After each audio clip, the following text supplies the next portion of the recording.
An bɛ aw fo ka aw waleɲuman dɔn aw minnu bɛ ka anw sɔrɔ radio Renouveau sanfɛ nin wagati la ka sɔrɔ kɛ télé labɛnw ma sabati kosɛbɛ o la jɛmukan tɛ se ka makɔnɔli kɛ maa welelenw olu ye kɛnɛ sɔrɔ ka ban an ka maa welelenw an y'a fɔ ka fɔ n ko dɔgɔkun o dɔgɔkun an bɛ ɲɔgɔn sɔrɔ jamana kunkankobaw la jamana kunkankobaw la jamana kunkankoba dɔ ye gɛlɛya misɛnnin tɛmɛna diinɛ ɲɛmɔgɔ dɔw ni ɲɔgɔn cɛ a kɛra sababu ye kiriko kuma bɔra la nka ala tanuna a ko ma taa yɔrɔ jan an bɛna nɛn don ani ɲɔgɔn cɛ n'an bɔra yen nɔ min ye san kelen o sɔrɔla fanga cɛ furancɛ fanga kɔnɔ Ibrahim Bokar Keita ale ka fanga dafirilen kɔ mun kɛra san kelen kɔnɔ an bɛna an nɛn don o ni ɲɔgɔn cɛ ni wagati man ta an tigɛ ma fiyewu ka sɔrɔ kɛ ka fara a ka premier ministre kan k'olu ye damakasi sɛbɛn don jamana juguya la an bɛna an nɛn don o fana ni ɲɔgɔn cɛ maa welelenw o ye Malik Konate ka bɔ min ye hɔrɔn TV la Malik i ni sɔgɔma. An b'a ni sɔgɔma Isa Kaba an bɛ tɔɲɔgɔn bɛɛ lajɛlen fo bɛɛ la plateau sanfɛ ka Renouveau baarakɛla bɛɛ lajɛlen fo ka taa se fo Bintu Nafo ma ka dugawu kɛ Mali ye Ala ka a kuma bɔ k'an kisi ka bɔ balawu ma en même temps an ka maa minnu bɛ k'u fatura ka dugawu don ko Ala ka hinɛw la banabaatɔ min fana bɛ Ala ka kɛnɛya don bɛɛ lajɛlen ma. Sori Ibrahim Diallo ka bɔ Renouveau la Sori i ni ɲankuma. Kaba an b'i fo an jɛɲɔgɔn minnu bɛ kɛnɛ kɔnɔ k'u bɛɛ lajɛlen fo minnu bɛ lamɛnni na minnu bɛ filɛli la Mali kɔnɔ Mali kɔ kan b'u bɛɛ lajɛlen fo ka dugawu kɛ jamana ye ani jamana marabagaw Ala ka jamana ta fanga d'u ma Ala ka jamana basigi. Bukari Diko ale ye sɛbɛnfura min n'a bɛ wele ko Mali de dɛmɛ o maa ɲɛmaaba don kɔrɔ i ni sɔgɔma. Ba ni sɔgɔma i ni ci i ka weleli la ni k'i jɛɲɔgɔnw bɛɛ lajɛlen ani minnu bɛ plateau kan an bɛ dugawu kɛ Ala ka jamana basigi. Amina yarabi kɔrɔ Kasim y'an ka kɛnɛ sɔrɔ bi hali n'o y'an sɔrɔ a kun famana kɛnɛ ma maa caman ye ɲininkali kɛ ko ko Kasim tɛ na n ko Kasim bɛ na n ko nka k'a wagati de se wagati ma se Kasim i ni ɲankuma. Ma Isa aw bɛɛ lajɛlen fo maa maa sɔgɔlen don Renouveau la u bɛɛ lajɛlen fo ani minnu bɛna baro kɛ surtout n kɔrɔkɛ Bukari an kun famana fana bon Mali kɔni u yɛrɛ ka kuma ko ye n ka jeune ye ayi o y'i ka jeune ye a tɛ se ka ban o ma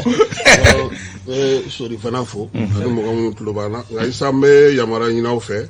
parce que bi sanga bɛ Segu min y'an ka cɛkɔrɔba ye n'o ye Saliya Ndaw ye ale ka kalifa minɛ a la Bamakɔ yan bon sɔrɔ Yakuba Bagaba de don Segu mara la jura don min ye ko caman kɛ Segu yɛrɛ kɔnɔna na an bɛ dugawu ta ka ɲɛsin a ma a denkɛ n'o ye Bokar Saliya Ndaw ye a n'a kɔrɔ n'a dɔgɔw k'Ala ka cɛkɔrɔba dayɔrɔ sumaya ɲinan yɛrɛ bɛna kɛ nin wagati na Segu an ka mɔgɔ fatura sɔrɔdasi fara mɔgɔ wɛrɛw kan Ala k'u bɛɛ lajɛlen dayɔrɔ sumaya. Amina yarabi an bɛ an ta fara i ta kan ka dugawu donba kɛ cɛkɔrɔba in ye ka sɔrɔ ka maa lakodɔnnenba don Segu sɔrɔ bosoni o hukumu kɔnɔna la o la an balimaw an t'a bila dagirinda la jamana kunkanko ale tɛ makɔnɔli kɛ f'ale kuma ka fɔ bari jamana kunkanko fɔbaga minnu yamaruyalen don o ye kunnafonidilaw ye o de la dɔgɔkun o dɔgɔkun an b'olu wele ka na walasa olu tɛ fansi fɛ u tɛ fansi fɛ jamana kunnafoni jɛlen kuma dɔ la o de la maaw b'a fɔ k'a fɔ k'a bɛ sɔrɔ anw ka jɛmukan in de kɔnɔ ka sɔrɔ k'an tɛ politiki mɔgɔ ye an tɛ politiki intérêt ɲini o la kunkankoba fɔlɔ ye min ye o ye ka fɔ tungurunin kun tɛmɛna anw ka diinɛ ɲɛmɔgɔw ni ɲɔgɔn cɛ diinɛ ɲɛmɔgɔba fila ko wele kun bilala olu ma kan un na a kɛra sababu ye mobilisation ba kɛra ka taa yen nɔ Malik e y'a ko suit i bɛ mun dɔn a la yani an ka don a dogodogo ɲɛw kɔnɔ i bɛ mun dɔn a la walasa mɔgɔ minnu tɛ Bamakɔ olu k'a dɔn kibaruya min bɛ yen nɔ. Bon en fait comme i y'a fɔ cogoya min na maa fila de welela Jabi ale ni Imam Traoré dɔw b'a fɔ a ma ko Traoré ba ale yɛrɛ ye Ligue des prédicateurs du Mali o ɲɛmaa ye n'a bɛ fɔ o ma ko Mali diinɛ dɔnbagaw ka ɲɛma ka b'o la fɛnɛ au conseil vice-président do donc ko wele bila ni maa fila ma tɔgɔ min na oui mɔgɔ saba donc o kɔfɛ hali ni y'a sɔrɔ k'a fɔ ko tɔ ninnu ma ye parce que hali ni ye procureur ka kuma lamɛn a b'a fɔ k'a fɔ ni fila taara mais maa wɔɔrɔw tun bɛ yen nɔ minnu fɛnɛ tun welelen don kɛnɛ kan donc ninnu maa fila nin fɛnɛ na n'i y'a ta k'a lajɛ k'a fɔ ko sɛbɛn min sera procureur ma procureur ka kuma na a y'a yira k'a fɔ ko sɛbɛn sera u ma k'a fɔ ko nin maa fila k'u ye dɔgɔma ta ka ɲɛsin maa dɔw ma donc o ye dɔgɔma ta ka si maa dɔw ma olu fɛnɛ ye plainte déposé contre la cogo min na u ka se ka t'u yɛrɛ ɲɛfɔ mun fɛnɛ kan ka kɛ o ka se ka kɛ sariya ka bolo kan donc u wulila ka taga camp 1 na donc u taalen camp 1 na je crois que ko a daminɛ depuis 8 heures donc a daminɛ 8 heures maa minnu dara imamu fila nin yɛrɛ kan ka taga camp 1 na k'olu taara ka taa ɲininkali kɛ u wulila kun jumɛn na donc a ɲɛfɔr'u ɲɛna ka taa se fo 10 heures enfant ma ko taa ti ka bɔ si ti ka minɛ donc kumu na n'o ye imam Solu Traoré ka taa se Mutada ex Mutada mosquée n'a bɛ fɔ ma ko mosquée El Farouk aujourd'hui olu ye wuli ka jɔw kɛ ka wele bila maaw ma k'a fɔ ko ni fila nu wele o interpellé no kan ena donc kumu na mɔgɔw fɛnɛ mobilisera ka taga donc an y'a ye k'a fɔ a donna mɔgɔw ye seli fana seli kan yɛrɛ da la ka taa se fo ka taa se 14 heures enfant nu ma waati dɔw tun kɛra fo an ka finitigilaka n'a bɛ fɔ ma ko force de l'ordre olu tun ye disposition ta k'a fɔ k'u bɛ a essayer ka mɔgɔw disperser ka bɔ yen mais u y'a ye k'a fɔ n'o kɛra o bɛna kɛ baara cɛjugu ye donc kɔfɛ u ye discussion entamé fo ka taa se 15 heures surunyama waati ma u y'a ye k'a fɔ maa fila nu u y'u labila u bɔra u taara donc an bɛ se ka mun fɔ a la k'a fɔ k'u wulila kun min na n'o ye baya ko kuma ye je crois que a kuma ɲaɲalen no sisan surtout n'a kɛra kutuba sira ye walima wajulu sira walima bɔlɔlɔ sanfɛla i b'a ye a kuma bɛ yen nɔ dɔw b'a ko baya ko tɛ silamɛya dɔnkan ye dɔw b'a ko baya ko o kan ka ta n'o kɛra sababu ye bɛɛ lajɛlen n'i ka faamuyali don donc olu o kuma minnu bɛ sen na minnu y'u ta fɔ olu ko baya tɛ kɛ ka don silamɛya la ko silamɛya donkan bɛ yen dɔw fɛnɛ ko ko ayi ko baya de bɛ ta ko ka se ka don ko cogo min na i bɛ don u ka tɔn na donc je crois que o sama-samani de b'u ɲɔgɔn cɛ o kɛra sababu ye ka taa se communicatif tribunal ayiwa i n'a fɔ anw tɛ diinɛ dɔnbagaw ye baya silamɛya donkan o y'a donkan to ye an tɛ kuma o kan nka kɔrɔ Kasim an bɛ farati kankun kan kabi wagati kunkurunin nin ye a bɔlen de ye k'a da kɛnɛ kan n'o tɛ nin mangani bɛ yen e bɛ a analyser cogo di. Bon, n bɛ hakɛto ɲini kɛ diinɛmɔgɔw fɛ i y'a fɔ cogo min na an bɛ baara kɛ u bɛɛ ye bolojigiw bolobilaw n t'a la o fɛnw hali minnu yɛrɛ tɛ foyi la an n'u bɛɛ bɛ baara kɛ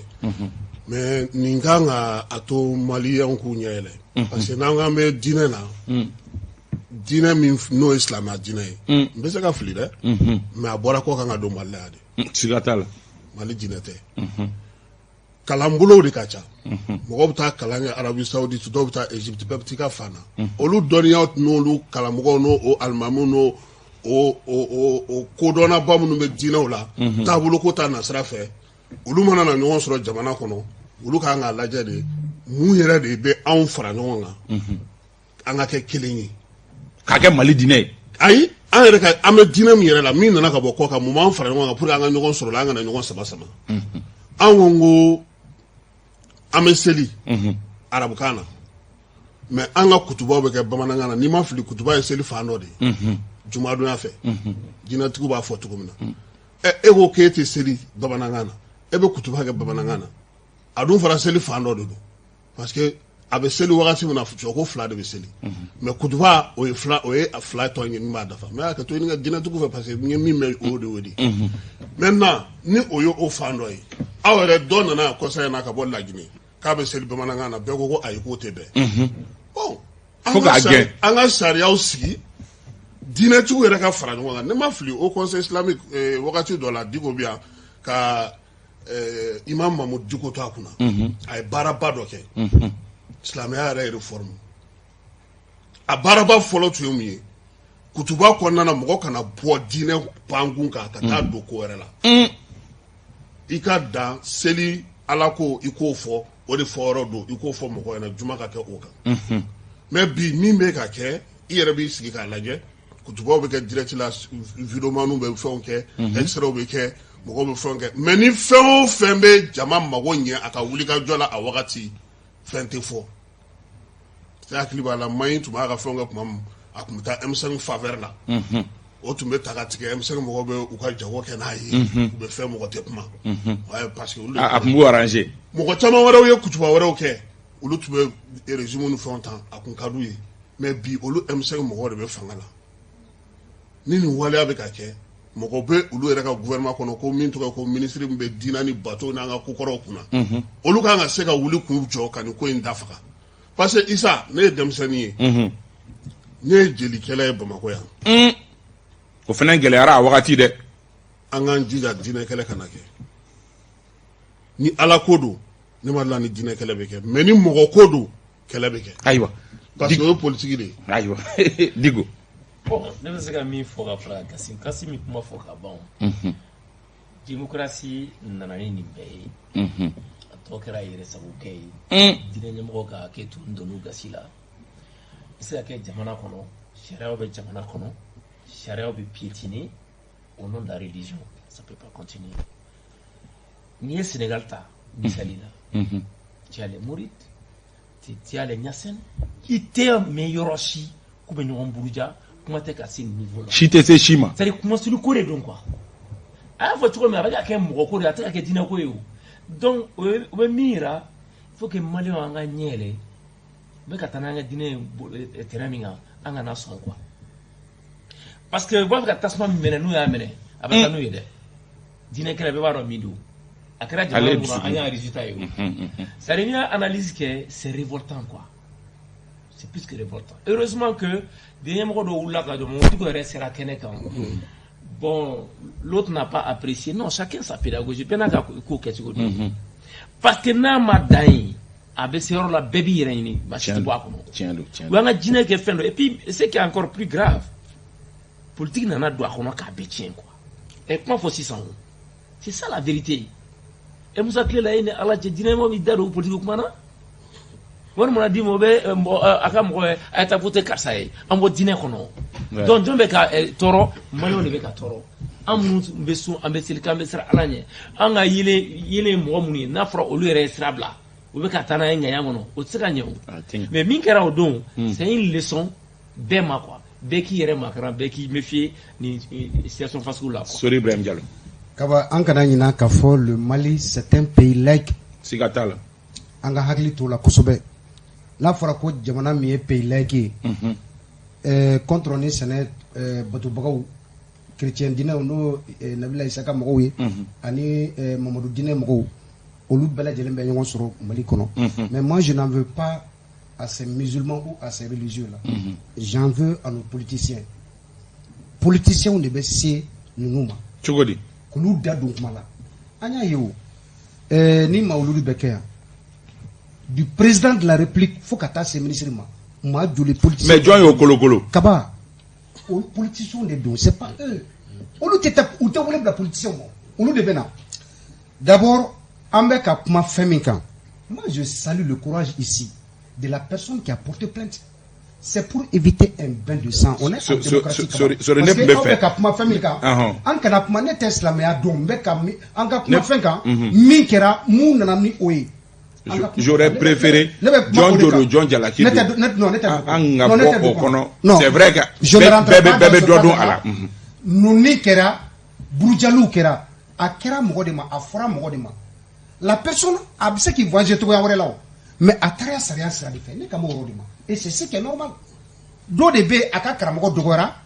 nous ni kera kanyasi aka karamogoma. A pumese kabo, kata sera tout à là. Mais à eux sera tout et kata sera fait. Aujourd'hui, en Mali, en Bela Djelen Kankodi, Stratime, ce qu'il a fait, Katak, procureur. Certains n'ont pas apprécié le fait que Kotara Kiribunakunka. Et aujourd'hui, Nambe Djemana et Soumali n'ont fait. Anga Tadrousa Dabla, Anga Dokafo, Nambe Djemana Kono, Serembe Djemana Mkono, Koko Nambake, Anga Ta Sarian Safi. Moi, je crois que mi plentido, Ayaka Strata,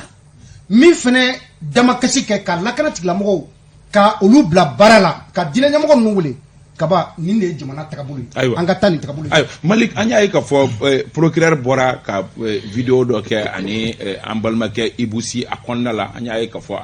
aye mi la gushita ka mi segare ko sobe oye ministre ka yeli keneka d'abord nyini ngali flay ministre ka yeli keneka e o ye chugodi ani procureur ye nyefoli munuga iyo lu fana ye chugodi bon d'abord yani ka tanye fe doni wede ka fo depuis na do avec ka fo ko almami flanye kuye neni ke kanya shima doma je crois que ne audio nuna me man neni yakono peut-être que neni esua warante mundo man neni yakono ne kon man neni parce que amen neni mundo man neni yakono me fe ko ron fo maintenant muye ka fo imam Umaru Jarotai je crois que wolo blara imam Umar Jaradi ma ministre Umar Jaradi imam oui ay ministre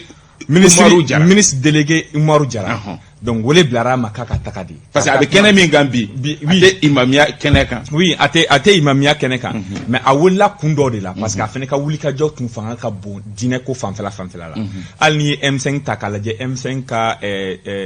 prière fanfa beke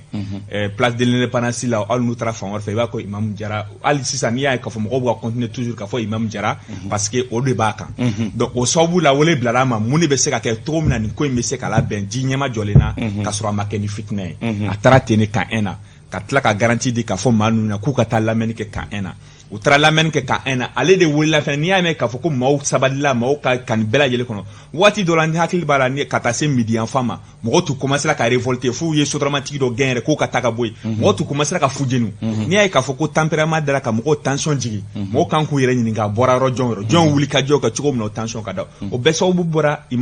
Umaru Jara de la donc ka tila ka b'o la peut-être k'a ka kuma kɔnɔna na a y'a yira k'a fɔ oui ninnu mɔgɔ man ka maaw ka maaba convoquer peut-être que dɔw b'u sinsin o yɔrɔ kan k'a fɔ k'a ye kuma jugu fɔ parce que k'a ye parti pris kɛ nka n'i y'a ka kuma ta k'a lajɛ a ko k'a nana président de transition tɔgɔ la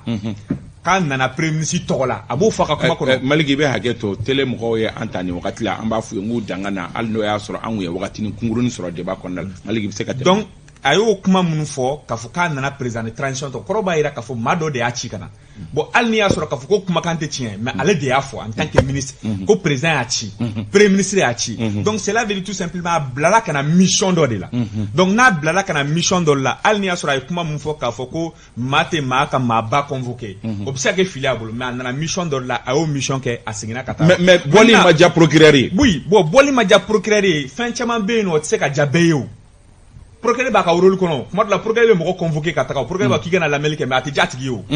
mais o kɔrɔ t'a yira ko procureur wuli nka ko man ɲi o tɛ se ka fɔ donc procureur y'a ka fɛn kɛ ale y'a ka déjà kɛ ale y'a ka fɛn ladon ale y'i ta a yɛrɛ ɲuman na k'a kan ka taa sira min fɛ a taara o sira de fɛ plainte déposée ale ka yɔrɔ la a y'a bila ka taa enquête kɛ ale y'a ka baara kɛ o maintenant Imam Umaru Jara o fɛnɛ wulila parce que mɔgɔw bɛ ka ɲinɛ fɛn min kɔ i bɛ ministère fonction na pourquoi n'i taara jamana wɔɔrɔ kan i b'a président n'a bɛ président fonction na waati n'a bɔr'o la il est libre i b'a tɔ sɔrɔ a bɛ taa don carré kɔnɔ walima a bɛ taa boutique la a bɛ taa fɛn san walima a b'a ka fɛn ta walima a bɛ taa vacances la n'a taara vacances la il est libre en tant que citoyen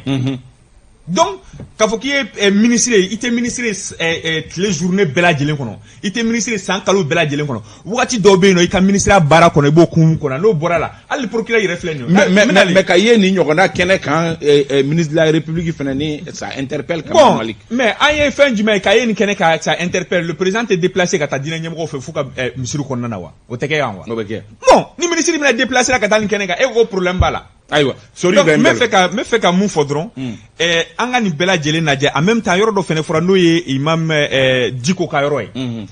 je crois que Diko ka tagali ne yɛrɛ n t'a fɔ k'a fɔ ko n b'a apprécier parce que au moins Diko taara discours yɛlɛmana avant que Diko ka kuma ta discours tun bɛ ko karisa la k'aw ye plainte déposé mɔgɔw bɛ kule Allahu Akbar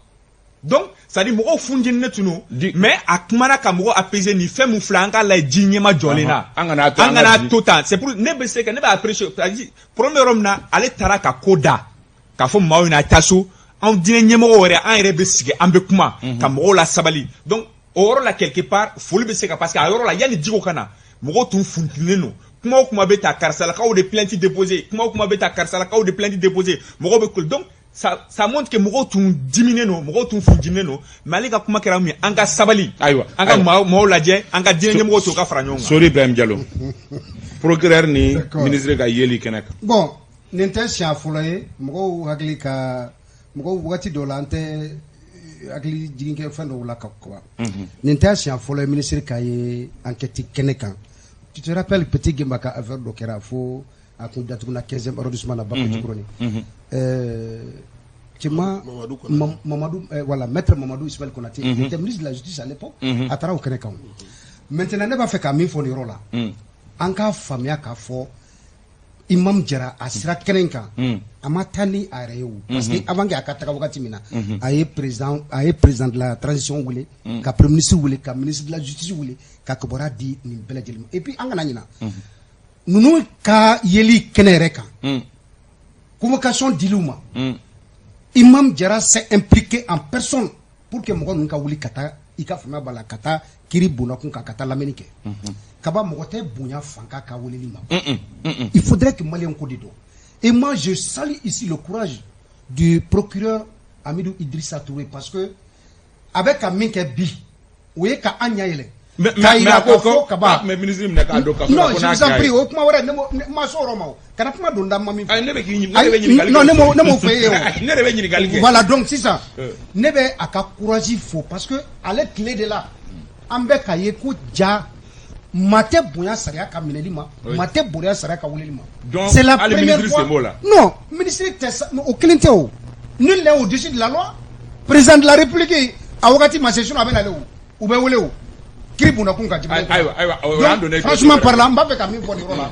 en toute sincérité Imam Jara ka yeli kɛnɛ la basi foyi tɛ ne kɔni bolo sabula ale yɛrɛ de kɛra sababu ye maa minnu nana convocation jaabi olu ale ka wuli ka jɔ o de y'a to n'olu yɛrɛ sira kɛnɛ kɔnɔ donc kana pour que ka tension a baissé les tensions baissé o kana kɛ basi ye an ka faamuya olu la mais ça dépend hakilina min bɛ e yɛrɛ ma ka ɲɛsin Imam Jara ayiwa faamuyali b'o kɔnɔ kɔrɔ Kasim an y'a ye k'a fɔ bɔli in senfɛ Imam Jara ka bɔli mɔgɔ fɔlɔ min yɛrɛ ye kunnafoni di k'a fɔ ko Imam Jara bɔkun tun ye nin ye o kɛra e ye i ka alamisa don jɛmukanba kɔnɔna la ka procureur ko k'ale tun bɛ ministre minɛ ka don kaso la. O c'était procureur o ye fili ye parce que min na o c'était procureur ye procureur bɛ baara kɛ ni sariya de a tɛ baara kɛ n'a ni dungo ye o de la ne ko n ko ni i ye fanga ye ni se b'i ye kana dusu parce que fanga b'e la ka ban o n'i dusura e fanga de b'i kɛlɛ o mɔgɔninfin yanni ka fɛn o fɛn kɛ i b'a ɲɛɲini peut-être que procureur ye fɛnw fara ɲɔgɔn kan ale yɛrɛ ye baara k'a don o de connaître k'a ye baara k'a don parce que a ye fan fila bɛɛ sira ka fan fila bɛɛ fara ɲɔgɔn kan ka kuma kɛ k'a ban u ni ɲɔgɔn cɛ ka kulɛtiw fɛnw bɛɛ retiré o ye foliba ye mais vidéo in mais o kɔfɛ peut-être que a ye fɛn dɔw mɛn a ye fɛn dɔw ye c'est un jeune comme nous hein a n'an bɛɛ bɛ âge kelen na a fana dusu bɔra a b'a fɔ ko bon il faut que n ka territoire marqué dɔɔni o de sen fɛ kuma dɔw tilara la sinon ale ye fɛn dɔw fɔ k'a fɔ k'ale ye sunamɔgɔ ye a kun man k'olu fɔ o man ka bɔ ale la parce que ale ye kiritigɛla ye ka ban o briefing de b'ale kan faso jɔyɔrɔ fali kiritigɛyɔrɔ la o de b'ale bolo o de procureur de la république près du tribunal de grande instance donc n'a y'a fɔ ko n ye nin ye dɔrɔn ale bɛ se ka baara kɛ ka ban se bɛɛ b'a ye polisi ni gendarme ni garde ni fɛn fɛn bɛ commune 4 kɔnɔna na bi a bɛɛ b'ale ka mara kɔnɔ ale bɛ se ka min kɛ président tɛ se ka kɛ commune 4 la donc dusu tɛ kɛ ka k'o la ne bolo a tun kan ka mɔgɔ tɔw lamɛn karisa e ye ministre ye e taar'i yɛrɛ sɔrɔ nin yɔrɔ in na cogo di sinon Imam Jara ne ye sɛgɛsɛgɛli de kɛ ka weleli kɛ ka ɲininkali kɛ ministre wɛrɛw de y'a fɔ ne ɲɛna ko ko nin ko in ko a gɛlɛyara ko parce que olu yɛrɛ ko k'a ka taa sécurité justice président de la république premier ministre parce que a b'a mɔdi dɔn a ka se ka taa mɔni dɔɔni tɛ dɛ ale de ko ninnu ma a y'a kɛ ala kɔntaw bɛ balo la o a y'a fɔ kɔntaw ninnu ɲɛna a y'u bila ka taa sɔgɔma u kun ko k'u tɛ taa ale de ko k'u ka taa mɔgɔ tɛ se ka ban ka taa fanga jaabi ni a bɛ ɲɛnabɔ cogo min an maliyɛn dama ɲɔgɔn ta an b'a ɲɛnabɔ o yɔrɔ de la fana kɔntaw fana ko n'o don ni nin ko kɛra tan an ka sirifukɛ yɛrɛ wele a kana an k'an sigi an ka kuma an yɛrɛ ni ɲɔgɔn cɛ ni nin tɛmɛna mais a y'a sɔrɔ Hayidara tɛ yan Hayidara denkɛ Serif o de tun bɛ ka kow ɲɛnabɔ kumaɲɔgɔnya tun b'u ni ɲɔgɔn cɛ Jara de ye kumaɲɔgɔnya don Ansar ni Taraweleba ninnu tɔ ninnu bɛɛ la ni ɲɔgɔn cɛ u y'a essayer ka fɛn kɛ mais min ka ɲi o ye Sori ye min fɔ taa sariya la a kɛra cogo cogo o yɔrɔ de la ne b'a fɔ n ko kuma dɔ la hali anw yɛrɛ ni mɔgɔ sera an ka mɔgɔ ma a jo b'a la sa a jo t'a la sa anw journalistes an de ye bɔli da yira bɛɛ la yan an de taa tribunal dalalaw fa yan k'an ban ko an ka mɔgɔw tɛ taa waritigiw fana nana don a la bɛɛ bɛ ka don a la a kɛra mɔdi ye bɛɛ bolo mɔgɔ wele la dɔrɔn o b'a ka jama bɔ ka taa donc fo an ka bɔ o de kɔnɔ ɲinan san kɔnɔ ne taara tribunal la siɲɛ 4 ma mɔgɔ si wele siɲɛ 4 m'a fɔ mɔgɔ si ye hali n ka baarakɛlaw m'a f'u ye ala k'i kisi an ka yɔrɔ ma munna parce que faso de ye n wele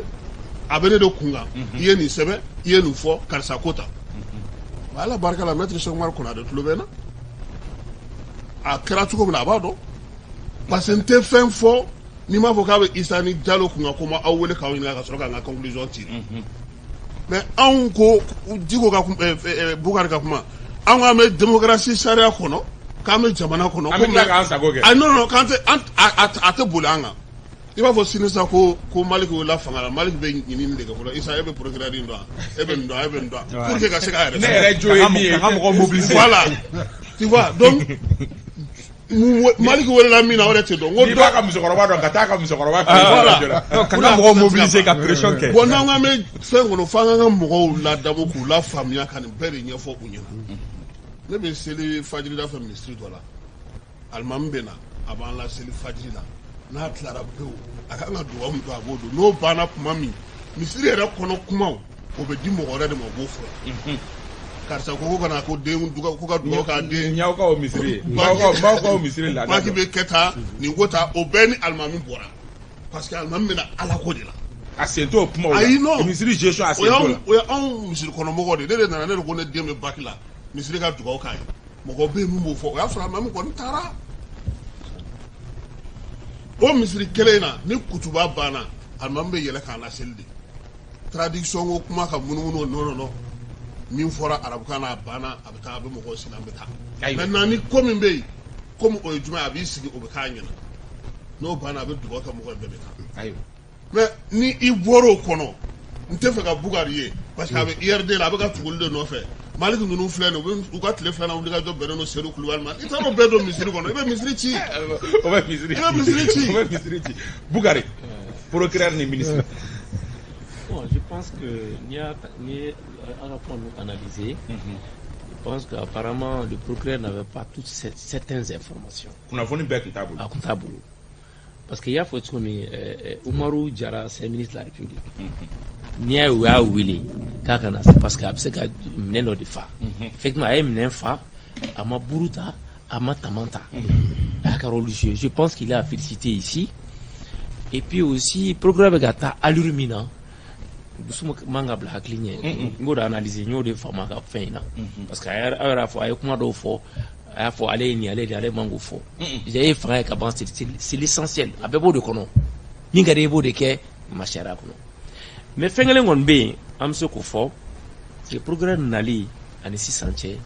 avec un malo nyele ko ta communicat là et communicat bla règle la de net voilà dogotere nyeranye exactement et puis na manjele noye ha o de ni jamu kan abaka barala mo ko te mais na e filmi ko filmi non c'est la vérité la vérité c'est que on me ta fambe mais yemi ko ndabal de banachela et puis vous mi faka les citoyens sont surpris mais ils apprécient avec amike bon non mboke o kanga tanundi o maintenant filambo fana fo o de démocratie bon dossier je pense que Azira Tchouna avait géré tandis. Bekar a fourni au-dessus de la loi. Nous avons fait faire réponse et déjà insulté les lois de la République à Tsekake.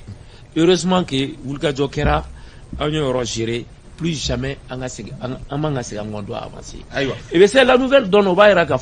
transition de avancer. Parce que moi avec un malo a fait Sherabe avec Batu iti allié Grebi pour nous lever na nimana amna ni chouera. Ayo ire ya maria di ama wala ama an yuru dron ka jigi o kuma kono miye fanga che franche fanga ale sangele soro sangele minaya soro kalo kletan shegi dogo ku ngonna la amba ka fo sangele akaka do ba fo go sangele de kimeli kumbonga fanga che franche fanga na nyo kono sangele nganga kime wala nango ngambo kimeli ke sori Ibrahim Diallo ba damne ela. D'accord.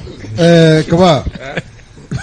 Korole ba damne Malik la mais comme abay fanga kunga ba damne d'accord. Et ma fli transition ay sangele soro parce que uktukalo kletan sheki samba fla animuga kata se uktukalo kletan sheki samba fla mwan kele o sankele mais anga donc afo munumbe fanga la bi Nico Kibé ou Kabara ka évaluer à ka gelen quoi parce que au lieu d'un clé où est la unique baraka tableau munuka ma sur la munu et gurido au barata tableau là donc ni ne bongo met transition ka sans kelen fo ne ba fo denko transition anya damene ni ya kalu sabay et transition fanga yelemana wakati suwantira kadi asimi ma anaka jama u nana ka badaw suganti ka tagabolo dɔw jateminɛ baara ka kɛ min kan mais badaw ma taga o baara o sira kan Mokhtar Wade ma taga mais Bandaw fait partie de la transition ou pas non mais Kaba dɔw de ye laɲini kɛ Bandaw o taara ta a ka foro kɔnɔ kana de Bandaw minnu ye laɲini kɛ olu ɲɛ bɛ fɛn na o jamana bɛ ka mara cogo min olu de ko ka yɛlɛma don o la Bandaw tun tɛ foyi Bandaw tun tɛ kalo saba in ni ne ko ko n bɛ kuma kan jamana tagabolo alhamdulilayi sanga in kɔnɔ an bɛ ka min ye misaliya saba dɔrɔn pe Kaba n'i b'a fɛ ka jamana o jamana ci n bɛ sɛgɛ kan guri don a ka kalan na Asimi tɔgɔmara ka se école publique dɔw la ka taa école publique ye fantanw denw bɛ ka kalan tuguni écolesow la Asimi ɲɛji bɔra a ye miliyari 5 ta k'a di miliyari 5 nin y'a siɲɛ fɔlɔ Mali kɔnɔ président ka miliyari 5 ta ko fantan denw bɛ kalan yɔrɔ min na o écoleso a ye taa u labɛn fantandenw ka kalan Mali denmisɛnninw ka kalan o ye kelen filanan a nana ye k'a fɔ UNTM ka laɲini belebele dɔ bɛ yen Mbo de fo sanga ni wakati be. Syndicat mana laini ke cogo cogo ni pana ka musaka ko kuna kaba ma foi kala. Fila. Aye laini ke syndicat o entem ka o laini o sabatira. Kaba laini sabana ni ambe ambolo sigi o kan. O e anka golo masiru be lahala me kono bi. Kaba minaw nyina ka di. Folo amba ye dugu de bechi. Folo amba ye kan de bechi. Folo amba ye anka sorosu bine be kuka. Me bi anga sorosu be wuli ka jugu nyini ou be yoro yoro. Donc l'armée monte en puissance. Aïwa. Anyambe o de la. Sorry, kalo saba in kono ni miye min be hakili sigi ni be se ka fo ni anka ka mention di nunuma. Pour le moment o mention passable. Malik Konate.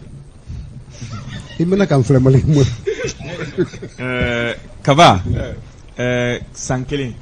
An ye san kelen kɛ kuma na an ye san kelen kɛ don ka bɔ la an ye san kelen kɛ bɔn kun ka bɔn sen kan Sori yɛrɛ y'a fɔ a ka kuma kɔnɔ ko dɔw wulila ko ka nkori don transition taabolo la maa minnu ye nkori don transition taabolo la bi ale bɛ k'olu mɔgɔ kelen de signé parce que Asimi n'a ka maaw de nkori don transition taabolo la. Cogo di. Bandaw minɛlen o tɛ ka coup d'état kɛ coup d'état kɔnɔ o tɛ ka nkori don a la o tɛ nkori o tɛ ouais mais an ka fɔ ɲɔgɔn ɲɛna ka jɛya ka bɔ pewu k'a fɔ e ko dɔw wulila ka go jɔn de y'a transition ka a mun tun bɛ fanga la k'olu cɛ k'o bɔ yen ka na ni transition kura jɔn de y'o kɛ olu mɔgɔ kelen y'o kɛ e ko 3 mois ni fɛn fɛn kɛra 3 mois kɔnɔ i ye nin fɔ k'a fɔra k'a baara bɛna daminɛ e y'a ye baara daminɛna mais a kɛra e ɲɛ bɛ jumɛn na e ko kalanko la misaliya la n bɛna misaliya ta o kalanko ta fanfɛla bi bi na anciens bɛ so e ko kalanko bɛ don ba est ce que kalan bɛ se ka don ba la ka anciens to so wa hali ni ekɔliso dilanna ka building jɔ ka n t'a dɔn gratte-ciel jɔ mais ni karamɔgɔw tɛ o kɔnɔ est ce que e bɛ dɔ fɔ kalanko la wa ekɔlidenw b'a kalan bi bi in na an bɛ ka taa examen na an bɛ ka ɲɔgɔn nɛgɛ de koyi nin y'a san 3 ye Mali kɔnɔ kalan tɛ yen au niveau tout si la c'est-à-dire mɔgɔ bɛ passer dɔrɔn ka taa ka bɔ classe dɔ la i ye sori mati la n bɛna juste une seconde mais fɛn dɔ fina i bɛ taa école karamɔgɔw ɲininka nin kalo 6 in kɔnɔ an bɛ san 5 bɔ min kalanna kalo 6 in kɔnɔ un programme délicat exécuté. Aujourd'hui, le programme annuel est à terme. Ancien Obeso. Ancien Obeso. Mouye INT ta fanfela. Beba don o tumbe déjà o wula kera wuli ka jokera. Donc pour que ka INT parce que anga jamana ka mara o tabolo lika. Kaba aw wula ka fɛn dɔ ɲini a yira ka fɔ aw fanga bonyana yɔrɔ la an b'aw ta dilan. Ni Sori nu fana wulila n'olu fana ka fanga bonyana an b'olu fana ta dilan hali n'a sɔrɔ u bɛ kaba tan daraki kɔfɛ e kaba bɛ tila ka na wuli tuguni an bɛ kaba fana ta dilan hali n'o bɛ Sori tan daraki an bɛ ka jamana mara ten o ko nun an tɛ se k'a fɔ cogo si la ko jamana na ko san kelen Sori kaba foyi ma kɛ san kelen kɔnɔ ni maliyɛnw bɛ se k'i jɔ k'a fɔ ko tiɲɛni yɛrɛ la lakana Sori ko lakana ta k'a lajɛ Sori bɛ ka lakana mun fɔ nin premier ministre taara e tun bɛ premier ministre nɔfɛ dɔgɔ feere o premier ministre mun fɔra premier ministre a kɛnɛ kan f'u bolila ka bɔ e b'o dɔn. Kana fɔ k'an bolila ka bɔ mais an ka taa yɔrɔ min an ma taa olu bɛɛ la a fɔra ɲɛna ko mugu cira o fɔra ko an ka cɛ ka bɔ nin zone kɔnɔ k'a bɛ ten o ma kɛ wa premier ministre ta la wa mais minnu b'o zone na o de kosɔn n'an y'an sigi plateau kan k'a fɔ ko wayi ko sécurité la ko avancée dɔw kɛra ko sécurité la ko fɛn dɔw ɲɛnabɔra minnu bɛ insécurité kɔnɔ minnu bɛ tile ban diɲɛ dogo don u bɛ nin zone kɔnɔ u b'an tan cogo la u bɛ ɲɔgɔn na ka ban u b'an jate maa sugu dɔ ye e tɛ se ka bɔ yan ka ban ka taga Kayi hakilisigi kɔnɔna na. O daminɛna bi de yan. Hali n'a ma daminɛ bi mais e ko de ko avancé ni avancé. O ma daminɛ bi Mali Sori. An y'a ye de dugu kunturu kun bɛ ci. Sori kuma tɛ to aw fila bolo. Sori ne bɛ fɛ ka mun fɔ dɔrɔn ni avancé tɔw tun kɛra an tun b'a fɔ ko Kayi sira la bi bi in na bingali tɛ yen mais sɛbɛnni tɛ kɛ ka ban ko carré dɔ ma ko bin ma carré dɔ kan k'o ma tigɛ ka bɔ yen. Gawo sira la sɔrɔsi dɔ ma minɛ ka kan tigɛ wa o Gawo sira kelen na jamana kɔnɔden fɛn fɛn bɛ yan bi bi in na k'i bɛ taa Gawo n'i ye kari ta ka taa sira la i kɔni b'a dɔn pɛrɛ k'a fɔ ko jadisi walima binkali wɛrɛ mɔgɔw u b'aw ka kari lajigin k'aw f'u ye o bɛ kɛ o dabilara wa donc an tɛ se k'a fɔ cogo si la k'a fɔ ka ɲɔgɔn nɛgɛn kɛ mun do dɔrɔn fanga binna mun kama mɔgɔ ɲɛ t'a la k'a fɔ ko o sira la fanga binna mun kan k'o baara dɔ kɛ justice lajɛ justice min bɛ ka kɛ an bɛ ka ye o a fɔra ko a mun kɛ olu tɛ ka kɛ o e kaba ye fɛn dɔ kɛ réseaux sociaux kan e minɛna ka taga ni artiste nin kɛ ni minɛna ka taa u kan ka minɛ o sariya dɔ mais mɔgɔ ye yɛlɛmali kɛ mun kama minnu bɛ jamana nafolo k'a daraki maa 100 ni yirika k'olu ka nafolo dun olu tigilamɔgɔw bɛ min justice kɛra c'est-à-dire a bɛ kɛ cogo sugu la nin ka dossier bɛ nin ka dossier bɛ mais an bɛ ka sɛgɛsɛgɛli k'o la mais minnu bɛ les plus faibles am tol mina kata donc an kana fo tugo sila ko yelema kɛra mun ye baloko ta fanfɛla ye kaba ɲina sungalo la bɛɛ y'a ye seli la bɛɛ y'a ye a kɛra cogo min na bɛɛ y'a ye e bɛ se k'a fɔ cogo di ko yɛlɛma kɛra an ka tiɲɛ fɔ Mali bɛ segin ma Mali bɛ segin ma Diko san kelen k'i mɛn bon n bɛ se ka min fɔ san kelen na an ye kalo 9 kɛ sali palon na quoi exactement o de cɛ et c'est très grave palon n ba dɔ ye wulila ka na danaya dar'i kan i n'i ka Mokhtar Wane min man ka kɛ premier ministre ye en réalité a kan ka di M5 mɔgɔw de ma olu ntarakila u kɔ kan ka muru dɔw kɔ la ka di Mokhtar Wane ma o nana kɛ jugusago ko bɛ an bolo c'est ça la vérité an ma min faamu CNSP nana de CNSP n'i y'a ta k'a lajɛ il n'était pas préparé à prendre le pouvoir an k'o fɔ k'u préparer la tigɛ u nana ale nana n'u ye ala nana n'u nana jamana sɔrɔ cogo c'est-à-dire u yɛrɛ ja je suis pas dans le secret de Dieu de tellement u ja tigɛla u y'a ni cɛya minɛ mɔgɔw kana dɔn ka f'u ja tigɛla tiɲɛni barika bɔnna kojugu sur tous les plans sécuritaire c'est catastrophique milliards donna matériel la zéro nɛgɛ kuturu ta ka d'a ma an ka sɔrɔsiw bila ka taa u bila abattoir la u t'u faga mana ko la u dalen bɛ kirimu kɔrɔ naganakan fɔ la donc o kɔnɔna la ninnu nana dɔ bɛ ɲa la dɔ bɛ ɲa cɛlakaw la le M5 a accusé le régime IBK ceux qui sont tombés aussi accusent mais ils sont tous fautifs c'est eux qui sont politiques les militaires sont pas politiques an k'o fɔ ko pereperela tigɛ n'i y'a ta k'a lajɛ Assimi ye discours kɛ o don discours la mot clé dɔrɔn ni ne atterri l'inclusivité bɛɛ ka don ni bɛɛ ma don a tɛ ɲɛ bi bɔ n'a wula a bɛ nɔɔni a bɛ nɔɔni an bɛɛ ye an m'an sigi a ka nɔɔni o tɛ se ka kɛ o il faut que les politiques maliens les hommes politiques maliens arrêtent u k'u ka janfa jugu u k'a jɔ quoi parce qu'on peut pas continuer comme ça sécuritairement n'i y'a ta k'a lajɛ sécurité tɔ bɛ ka nɔɔni ka taa fɛ un exemple très concret donc san kelen kɔnɔ san kelen kɔnɔ 9 mois 0 c'est les 3 mois maintenant on commence à voir des résultats mais tu sais k'a dɔn kaba e bɔra dogo fɛ i b'a dɔn i ye min ye o k'i to mɔgɔ ye mais ne bɛ taa o nin b'a dɔn ni nin tɛra ne tun bɛ voyager bi n b'a dɔn pourquoi n bɛ voyager ka dɔn n ka jamanadenw bɛ lahala min kɔnɔ ɲangata min b'u kan autorités minnu bɛ yen u bɛ degun min kɔnɔ o la ni n bɛ kuma aw ka tableau kan ça y est n wasalen bɛ kuma quoi Kucala Kori au même point Yarisu bɛ gosili kɛ sanctuaire bɛ fan bɛɛ ça c'est quelque chose que je connais je maîtrise mais l'armée armée bolo n'est pas adaptée aux réalités du terrain c'est-à-dire aw bɛna moli la non nous bɛ moto la i bɛ moli la i tɛ se k'u ye deuxième élément le plus important c'est le renseignement hamote yɔrɔ in na u ka agent yɔrɔ mais Diko mɔgɔw bɛ min fana reproche kɛ c'est vrai que lakana ko o ye sujet wɛrɛ o kuma ka ca mais denbaya dabalo o gɛlɛyara fɛn wɛrɛw bɛ yen nɔ mɔgɔw ma ɲɛ ye minnu na hali kalata min kan ka labɛn mɔgɔw ma ɲɛ foyi ye k'a fɔ ko sira yɛrɛ taara ka se ka kalata kɛ mais kaba n k'i ma fɛn dɔ la fɛn dɔ olu ma labɛn fangata kama o Assimi ka mɔgɔw ma labɛn fangata an ka tiɲɛ fɔ ɲɔgɔn ye sa. C'est les politiques qui sont là en train de nous rendre la vie difficile. Le problème de dos. Nous opposition là, nous pouvoir nous M5 à dire mais ça sera en 3 mois. Voyons le bilan. Que de discours,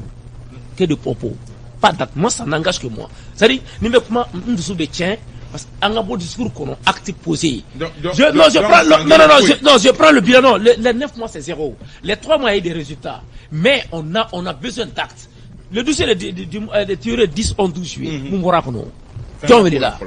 Même le premier ministre a fait campagne à Cameroun. A fait campagne là. C'est Sabali ça.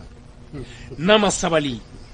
Malon be bo jamana kona kana sur ça ne peut pas continuer. Et le problème c'est qu'aujourd'hui Assimi ka barake ko tsogelma voilà ma feuille de route.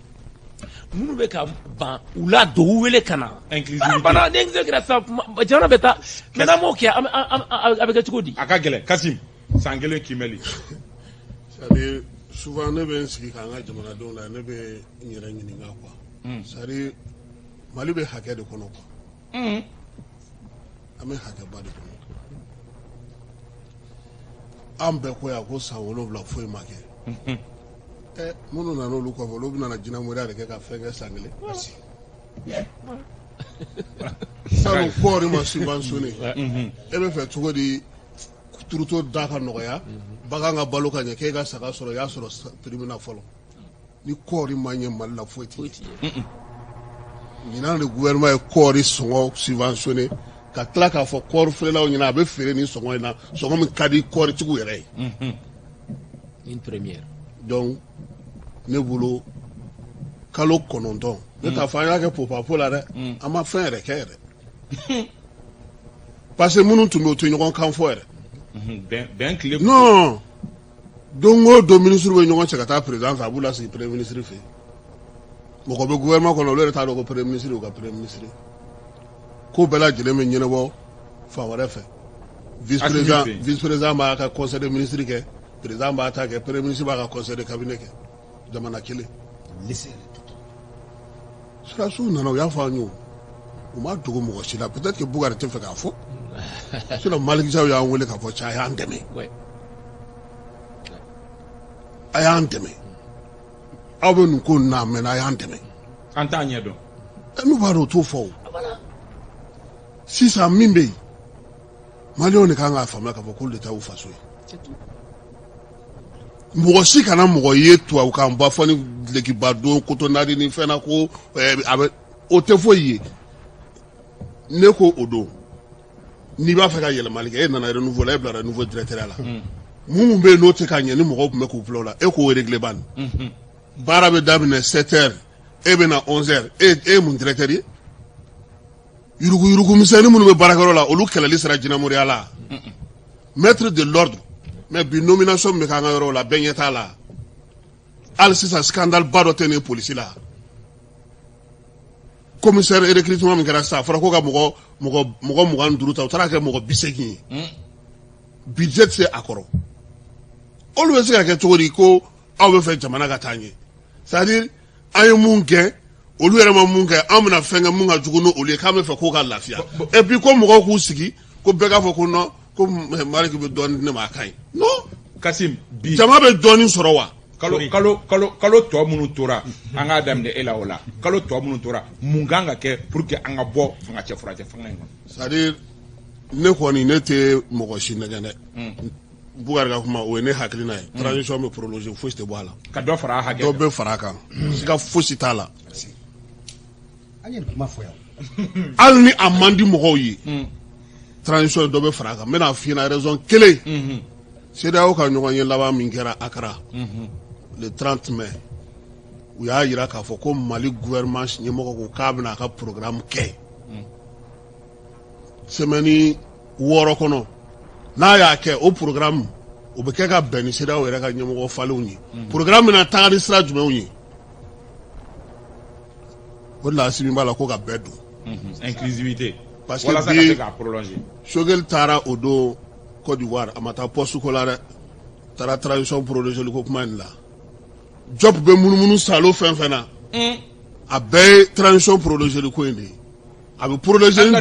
dɔw b'o contour la dɛ ne m'a fɔ sa ko mɔgɔ t'a compte la mais o de bɛna kɛ o a tɛ se ka bali o e bɛ élection kɛ kalo 6 kɔnɔna na cogo di e yɛrɛ bolila ka bɔ Dogofiri e bɛ se cogo di ko mɔgɔ ka taa élection kɛ yen Maribugukaw olu ka dugu cira sɔrɔ jɛnɛ ni sofara u bɛ ka baganw cɛ ka yɛlɛ n'a ye mɔgɔ tɛ se ka taa fansi fɛ a bɛ fɛ cogo di ko mɔgɔ k'a fɔ k'i bɛ taa élection ko kuma fɔ olu ɲɛna i b'o fɔ cogo di fɛn fɛn bɛ se ka kɛ an ka jɛ an ka fara ɲɔgɔn kan bɛɛ ka na i sigi min bɛ se ka kɛ kalo 6 tɔ kɔnɔna an k'o fɔ et puis a kana kɛ fana ko karisa ninnu b'an juguya la non i ɲɛ bɛ parti politique la olu bɛ ka kuma ɲɔgɔn fɛ dɛ u bɛ ka fɛnw labɛn u dun mana bɛn min na premier ministre tɛ se ka ban a ma. Sori Ibrahim Diallo mun kan ka kɛ. merci Kaba ne ye nin fɔ depuis wagati jan nin y'a kunɲɔgɔn ye juma tɛmɛnen a kunɲɔgɔn kun ye kunu ye an bɔra ka taa bourse du travail la an fɛla an ka yeta Mali kɔnɔ transition ka dɔ fara ka wajibi de. aw y'o fɔ minɛn jumɛn. Kaba aw y'o fɔ minɛn jumɛn. n bɛnalen Kassim y'a ye sisan tout de suite c'est à dire ninnu bɛ na wagati min na jamana yɛrɛ di il faut le dire jamana yɛrɛ di. mun kan ka kɛ sisan min kan ka kɛ fɔ d'abord ka bɛɛ don bɛɛ kana inclusivité o kan ka kɛ filanan ye min ye bɛnkan sɛbɛn min bɛ Mali ni Faransi cɛ accord de coopération militaire min a kɔnɔ kuma ka yɛlɛma dɔ la diyagoya kaba ka jamana sécuriser élection présidentielle ka kɛ n'o kɛra wagati min na jamana y'an ta ye. Malik Konate. Bon, je crois que Tabali Nganabora sur la belle Benaka Kafo Sankele Baramake. Alnia so Koro Kassim Traoré. Mais ne de faux. Non, il y a fort de façon diplomatique. Kafo de telle sorte que. Voilà, de façon diplomatique. Non, ne loin de Kassim. Kassim, c'est mon petit frère. Ah, ok. Non. Voilà. Amba fort. Anyaba la tromna parce que après Koro ni Koro il sera niveau d'homme. Fin de bébé photo sur là. Mais on va faire Anyama Muna terrain parce que le béa ira ni sankele kono faut été amukera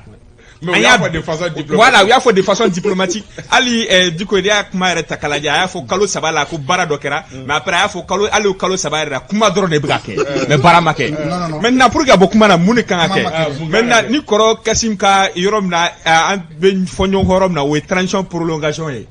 Parce que ni a déterminé ka fo ka be prolonger, avec prolonger wa so bara do de brake. Mais baratiga ke egitiga mobile jo mécanicien fi ko akay rendez-vous di ma ko chine kana so e mobile jo tuko amina mécanicien kele fe mobile tuko est-ce que e ba fo mécanicien ko bon mais ba takata na mi fe du mais iba takata mi fe iba do la pour te dire Mali transition